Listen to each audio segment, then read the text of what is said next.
How pissed would you be if you found out Garrus is the one who gets indoctrinated in Mass Effect 3? I don't think I would be pissed. It would be a blow, like a real blow. I'd be like, oh my god, you are not going to make me kill Garrus.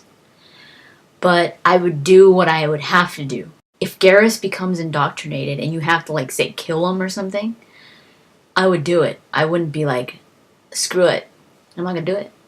And then fail the mission or whatever. I would, you'd have to do it. And I would be heartbroken as much as I would be like, oh my god, hells no. That stuff really gets me excited in a way. Because in my writing, I use that type of stuff. Like, I will freaking tear your heart out. Like, heart-wrenching moments where you're just like, things that just make you go like, what? I love those moments. I think it would make for some good drama. It would suck because I love Garrus. And to see him go like that is just sad.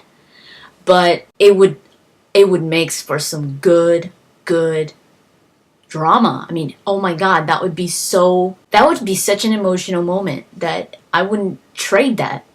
For me to get some kind of experience like that from a video game is just amazing to me. So I wouldn't be pissed. It would be shocking, surprising. It would be sad. It would be all these types of emotions mixed together, but I wouldn't be mad. I wouldn't be like, stupid BioWare, I hate them, screw this, and then break Mass Effect 3. Like, any theories on important side missions in Mass Effect 1 and 2? Good question. I actually went and looked for some side missions that were that I thought were maybe, you can't really say important, because the side missions, you don't really get that much out of the side missions when it comes to like the actual storyline. Some of them, they just have some benefits and possible benefits for Mass Effect 3, at least in my opinion. So one of the ones that I think is pretty interesting to get is on the Citadel. I think it was called Asari Consort. Do the one with the Asari Consort, and this is Mass Effect 1, by the way. If you do that mission, you have, at the end, you have the option to get a prothean trinket from the Asari Consort. She tells you a few things, and then she gives you a prothean trinket. And the renegade option is she'll tell you something, and then you'll like have sex with her or something like that. Do the prothean trinket, because you could freaking have that for Mass Effect 3, and if there's a prothean on your squad or something like that, I mean, you might even take it out and like talk to them about it or something. But it also, in Mass Effect 1, it gives you the vision that you get on the planet Eletania that I talked about in my prothean Mass Effect talks, which is really awesome. It's like, whoa, what? I think it sparks the assignment that's called UNC Lost Module. That's the one on Eletania. So do the Asari Consort one and get the prothean trinket. The one to scan the keepers, I don't know if it's important, but I think it is going to play a role in Mass Effect 3, because we're probably going to know more about the keepers, and if you scan them, you'll probably have a little benefit over not scanning them. The one that's called on the Citadel, the fan, that one's that's the one with Conrad. And Conrad has been in Mass Effect 1, he was in Mass Effect 2, and he's going to be in Mass Effect 3 also. BioWare already said this. Casey Hudson was like, there will be more Conrad. How they're going to incorporate him in Mass Effect 3, I don't know, but it is worth doing that mission, because I think a lot of people love Conrad, and I think BioWare is going to do something interesting with him, so I would say do that one. How you react to him, I don't know, but I guess I'll just leave that to you. Another one is the UNC Missing Marines, the one with Admiral Kahoku. That one leads to a pretty interesting storyline, and what happens to Admiral Kahoku after that. And I think that's kind of important to know and to fulfill in the storyline. Whether that's going to come back in Mass Effect 3 or something like that, probably not. But it's just something that I think is worth mentioning. And to get that one, I think you have to do the one with the doctor. I think her name was Dr. Mitchell or Michelle or whatever, on the Citadel. So do the ones with her in it. I think there's the one with where you get Garrus, and then the other one where you help her out on some issue. So do that. You get discount out of that too, so I guess it's worth it. Do all the squad side quests. I think there's only Rex, Garrus, and Tali. I think the one that you get the most out of when it comes to, you know, perks is the one that's called UNC Rogue VI. It's the one that takes place on Earth's moon. I think it's called Luna. And you have to be level 20 to get it, to actually do the quest. And what you get out of that one is you get to pick your specialization class. I would say do your alignment background quests, because I think those are really interesting to find out about Shepard, so I would say do that one. When it comes to Mass Effect 2, do all the side quests. There's not that many when it comes to side quests, but do all the side quests that improve the morale or the capabilities of the Normandy. So like the Sarah's Ice Brandy for Dr. Chakwas, the shopping list for what's his name? Rupert, the cook. Do that stuff. Get the couplings for the two engineers. Do any side quests that have anything to do with Arya. And I remember there's two, I believe. The one with Patriarch and the one where you turn in a data disk that you find on the mission with Archangel. Do those, because trust me, she's gonna remember if you helped her or you didn't in Mass Effect 3. So do the ones that have to do with Arya. The one on Ilium, the medical scans one, that one has to do with the Thorian and Shiala, if you didn't kill her in Mass Effect 1. Do that one. Oh, and that's another thing. In Mass Effect 1, don't kill Shiala. I would say don't kill her, because she comes back and I think she's a pretty important character because of what she's capable of. So don't kill Shiala in Mass Effect 1. And she'll come back in Mass Effect 2. And there's this little side quest, I think it's called Medical Scans on Ilium. And you just have to go talk to this lady and all that.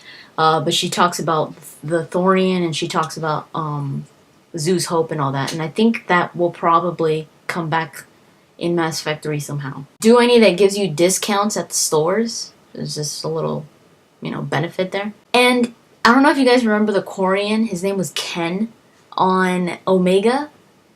He was like on the lower Omega, and he tells you that this Elcor was like holding him back, and he didn't let him leave, and you could either help him or not. I would say help him, because I don't know why I feel like he's going to come back in Mass Effect 3 somehow. I feel like if you help him, because he was going to go, I think he was going to go on his pilgrimage, or he was on his pilgrimage, I don't remember, something having to do with the pilgrimage. But I think you're probably going to bump into him again in Mass Effect 3 for some reason, I don't know why. Just help Ken. Those are the ones that I'm thinking of. I really can't think of all of them. Mass Effect 1 had a bunch of them. Mass Effect 2 didn't have that many. Those are the ones that are really popping up in my head. I am probably missing some. I mean, you could do whatever the hell you want, but those are the ones that I think are useful and maybe will show up for Mass Effect 3. This is just my opinion, though. I mean, they probably won't, but I think it's worth having done them just in case. Femshep or male Shep voice acting, which do you prefer? I like them both for different reasons. I really like male Shepard's voice. I really like his voice. But sometimes he does sound like he's being given a script sometimes. And it's like, you can kind of tell when he executes it, like naturally, it sounds perfect. When it sounds like a script, like he's reading something and it doesn't really fit with what's going on screen, it's like. And female Shep, that doesn't really happen. She has a little more emotion in her voice, but there's that whole straining of her voice sometimes. So if I was made to choose, like point blank, I would probably say male Shep. He was the Shepard that I had in my head because I had played through so many times with him. So I guess it's just familiarity. And I just love the tone of the voice. Mark Meer, I love his voice. Could you say your favorite things from the Mass Effect games? One of the things that I really love about Mass Effect is the ability to have choices, to choose.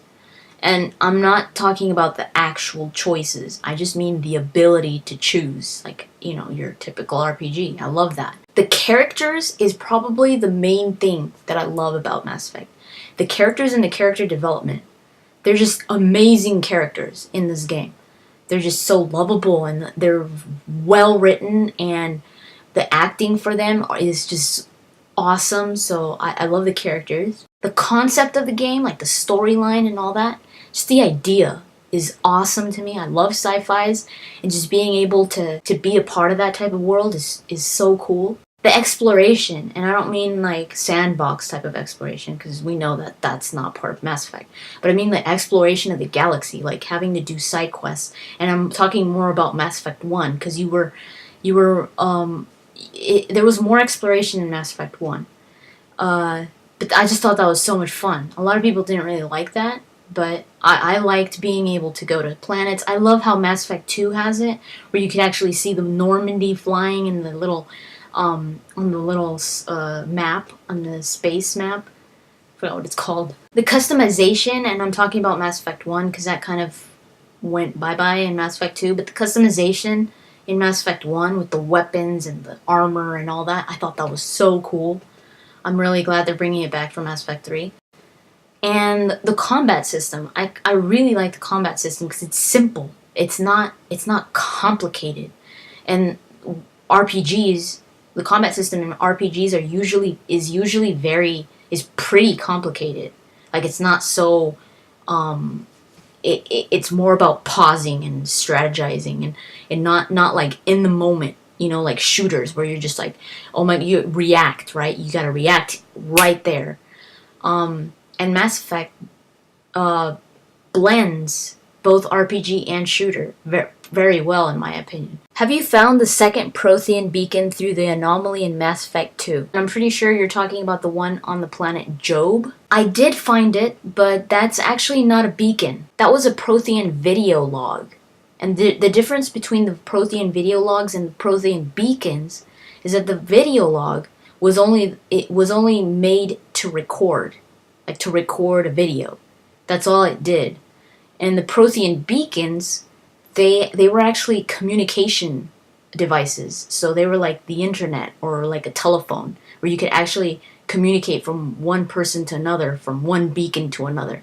And the video logs, you couldn't do that. It was just like a TV, kind of like, you know, just putting out recorded images. It worked like a beacon because it did all the images, but those were just recorded. And the beacons, those were actual communications sent from the Protheans to the other Protheans. But yeah, that was a video log. It wasn't a beacon. But if it's actually the second beacon was the one on Vermeer. The first one was on Eden Prime, and the second one was on Vermeer. And this third one was a video log on Job. So that is it. That was the end of my Q&A.